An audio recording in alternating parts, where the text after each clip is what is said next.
पर कोई trades identify किए हैं क्या? गुड मॉर्निंग गावा सर, आपका क्विक सिंगल। आज एफएमसीजी है, आप सही है। 516 पे ट्रेड कर रहा है आईटीसी, ले लेना चाहिए। स्टॉप लगाएंगे सिर्फ 1 रुपए या 1.5-2 रुपए का। 514 का टारगेट, 530 या 25, 25-30 ये जोन है, वहां तक जाना चाहिए आईटीसी। आईटीसी, चलिए रचना जी जुड़ी है हमारे साथ पैनल में। रचना जी गुड मॉर्निंग। रचना जी आपकी ट्रेड। जी मेरी तरफ से मैं हिंद यूनिलीवर देना चाहती थी। हमने अपने क्लाइंट्स को भी दिया है डिस्क्लोजर, पर यहाँ पे एक मोमेंटम बनने का चांस है। हिंद यूनिलीवर के फ्यूचर्स को अगर बाय करते हैं तो स्टॉप लॉस ऑफ अराउंड 2900, तो अपसाइड पे इसका टारगेट हो सकता है 2940।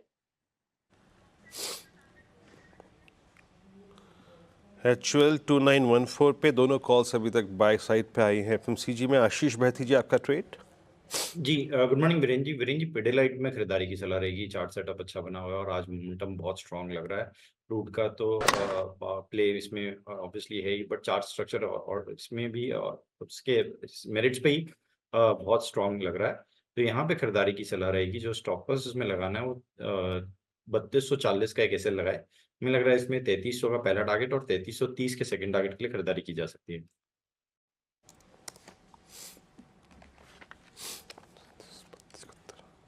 आपका क्विक सिंगल शिल्पा जी। अनुज जी, मेरा अभी एक क्विक सिंगल रहेगा इंडिगो में। Indigo will continue with the trade. मुझे लगता है यहाँ पे 950 से 5000 का अप मूव है। किसी को ऑप्शंस के थ्रू ट्रेड करना है तो आप इसमें अभी पार्टिसिपेट कर सकते हैं। 4900 का कॉल ऑप्शन इंडिगो का रफली 104 रुपीज में ट्रेड कर रहा है, आप इसमें पार्टिसिपेट कीजिए। स्टॉप लॉस आप यहाँ पे 85 का रखिए। जो पहला टारगेट रहेगा वो रहेगा 145 का। इसके ऊपर जाता है तो 180 से 200 तक के भी टारगेट आ सकते हैं। ओके, इंटरग्रुप एविएशन शिल्पा जी की राय 4881 पर। अमित जी आपका ट्रेड। जी गुड मॉर्निंग वीरेन जी। मैं ब्रिटानिया के साथ ही जाऊंगा। यहाँ पे क्लियरली एक base breakout is also in place apart from जो क्रूड का प्ले है। तो ब्रिटानिया की मूविंग एवरेजेस के ऊपर ट्रेड कर रहा है। मोमेंटम काफी स्ट्रांग है यहाँ पे। पोजिशनली भी काउंटर काफी स्ट्रांग लग रहा है, तो इसे बाय करें with stop loss of 5930 and targets of 6100 and 6150। Okay, 5992 पे सारी कॉल डोमिनेट कर रहा है एफएमसीजी स्पेस इस वक्त। आशीष चतुर्मुता जी, क्लियरली बाजार ने अगर आप देखें लैच ऑन किया है इस सर्कमस्टेंसेस में एफएमसीजी की तरफ। आपका पोस्ट ओपनिंग प्रेफर्ड बाय क्या होगा इस वक्त? जी, तो कंजम्पशन थीम को ही ध्यान रख के मुझे लगता है वीरेंद्र, आप ज़ोमैटो को देखिए। ज़ोमैटो में एक बहुत ही अच्छे कंसोलिडेशन के बाद एक फ्रेश ब्रेकआउट आ रहा है। एज अ डिस्क्लोजर स्टॉक हमारे पोर्टफोलियो एपेक्स पीएमएस में है। मुझे लगता है कि स्विगी का आईपीओ आने की जो तैयारी हो रही है उसका भी एक बहुत ही क्लियर बेनिफिशियरी ज़ोमैटो रहेगा। साथ ही साथ ऑर्गेनिक ग्रोथ 40% प्लस की देखने को नजर आ रही है। तो इन सब को मद्देनजर रखते हुए मुझे लगता है स्टॉक एक ट्रेजेक्ट्री जो है 300 रुपए की ट्रेजेक्ट्री की तरफ बढ़ता हुआ मुझे नजर आता है। बहुत अच्छा बेस टेक्निकली स्टॉक ने 264 के जोन पे बनाया है, तो ये ध्यान रखते हुए मुझे लगता है एक अच्छी अपसाइड यहाँ पर देखने को नजर आ सकती है जोमेटो। जोमेटो आपका प्रेफर्ड बाय है 274। याद रखिएगा जोमेटो का जो करियर हाई है वो है करीब 279.70। वो भी लगा था 19 अगस्त को, लेकिन वो इंटरडे हाई है। याद रखिएगा जिस दिन की बात मैं कर रहा हूँ उस दिन कोलैप्स हो गया था। सो क्लोजिंग बेसिस पे इसका जो हाई है वो है करीब कल का ही, मतलब 267 all time high trajectory Zomato जिस पे ट्रेड करता हुआ। मेरे स्क्रीन पे पिडिलाइट, आईटीसी सब अच्छा मूव दे रहे हैं। एक और चीज़ जो मैं आई थिंक गेस कर सकता हूँ जो कि अच्छा कर रही है, that's I think Apollo hospitals edge पे बैठा हुआ है ये। शिल्पा जी आपका टेक 6926 पे अपोलो हॉस्पिटल्स पे आपका टेक क्या है? ये पिछले 5-7 दिन से इस ट्रेजेक्टरी में आने की कोशिश कर रहा है, हालांकि अभी तक सक्सीड नहीं हो पाया, बट आजकल की बॉडी के ऊपर ट्रेड करता हुआ। आपका व्यू इस वक्त अपोलो हॉस्पिटल्स पे? वीरेंद्र जी, अगर अपोलो हॉस्पिटल फ्यूचर्स में हम लोग देखेंगे तो ये 6910 के अच्छे खासे सपोर्ट से घूम रहा है। तो जब तक ये 6910 होल्ड कर रहा है तो मुझे लगता है यहाँ पे अपसाइड टुवर्ड्स 6975 से लेके 6990 तक आ सकता है। थोड़ा पोजिशनल होल्ड करेंगे तो इसके ऊपर के भी टारगेट्स आएंगे, लेकिन इमीडिएट स्टॉप लॉस आप 6910 का प्लेस कर सकते हैं। ओके, अपोलो हॉस्पिटल्स पे आपका व्यू यहाँ पर ये सुन रहे थे हम। और एक बार लेके आइए आप आइडिया। और अनुज, मैं आज सुबह भी आपको सुन रहा था, इनफैक्ट आइडिया पे क्या व्यू रखें, क्योंकि आपको याद होगा वो मेरे ख्याल से जब इलेक्शन रिजल्ट्स आए थे उस दिन एक शॉक लगा था, 1330 पे गया, उसके बाद एक 19-20 तक का सफ़र तय किया है।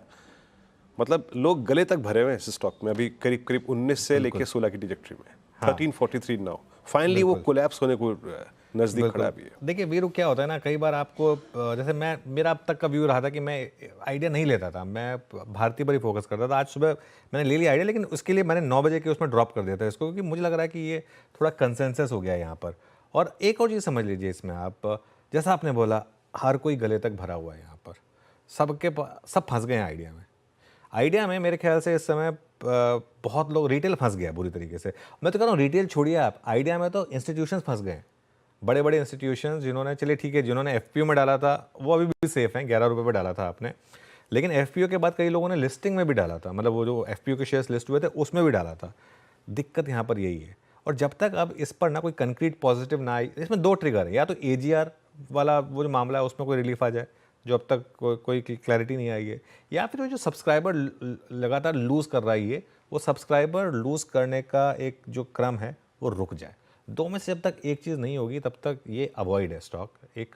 और फोकस अगर आपको करना ही है तो भारतीय पर ही करें, ये मेरे ख्याल से एक अप्रोच रहेगी। कभी कभी डे ट्रेडिंग में चलेगा स्टॉक, किसी दिन हो सकता है 5-10% चल भी जाए, वो अलग चीज़ है, लेकिन ऐसे स्टॉक्स में लेकर ना आपको रात को नींद नहीं आएगी, दिक्कत ये है। तो इसके लिए ये थोड़ा सा मेरा व्यू रहेगा कि भले ही आप चाहें तो उसको अवॉइड ही कर लें। अच्छा, मार्केट डे लो पर आ रहा है वीरू, और एक चीज़ जो बहुत इंटरेस्टिंग है, आज बैंक निफ्टी की एक्सपायरी है और अब हम 51,080 पर आ गए हैं। इसका मतलब हम पहले सपोर्ट जोन के काफ़ी करीब हैं, जो 50,950 से 51,050 का जो जोन था उसके काफ़ी करीब हैं। ये जोन होल्ड करना ज़रूरी है। अगर ये जोन होल्ड नहीं किया, क्योंकि यहाँ पर ऑप्शन राइटर्स की रेंज है, तो दिक्कत बढ़ेगी, लेकिन अगर ये रेंज होल्ड करेगी तो शायद रिकवरी भी आ जाए, क्योंकि आज जैसे मैं कह रहा हूँ एक्सपायरी है, लेकिन एटलीस्ट पहले 15-20 मिनट तो मार्केट के लिए अच्छे नहीं रहे हैं। निफ्टी और बैंक निफ्टी दोनों अब अपने सपोर्ट 1 में बेसिकली उसके आसपास ट्रेड कर रहे हैं। ओके, सपोर्ट 1 पे ट्रेड करते हुए, और एक बार आइए देखते हैं कि जो ये तो मेंशन किया कि bank Nifty closer to base 1, इसको लाया कौन। कल आपको याद होगा निफ्टी बैंक का लो था 50 डे एक्सपोनेंशियल मूविंग एवरेज। कल Nifty bank almost day high की ट्रैजेक्टरी बंद हुआ था, लेकिन एक विरोधाभास था PSU banks. Nifty PSU bank index कल डे लो पर at 200 day exponential moving average बंद हुआ था। एक बार एसबीआई लेके आई, although I mean pressure providers में एसबीआई अभी नाम में शामिल नहीं है, बट एट 781 ओके, अभी कल का लो नहीं तोड़ा, इनफैक्ट उसको बखूबी डिफेंड किया है ये स्टेट बैंक ऑफ इंडिया ने। 24985 बैंक निफ्टी 51,062 स्क्रीन पे। और क्या अच्छा कर रहा है निफ्टी आईटी को लेके आइए स्क्रीन पर, अभी अभी संभला करीब 16 अंकों पर। स्क्रीन पे बहुत देर से कुछ आईटी काउंटर्स बार बार आके अपनी जो प्रेजेंस है वो दिखा रहे हैं। एक बार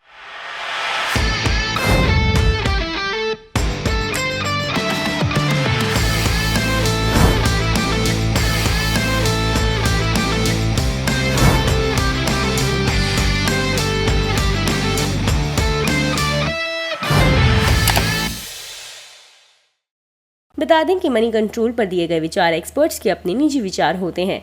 वेबसाइट या मैनेजमेंट इसके लिए उत्तरदायी नहीं है। यूजर्स को मनी कंट्रोल की सलाह है कि कोई भी निवेश निर्णय लेने से पहले सर्टिफाइड एक्सपर्ट की सलाह लें।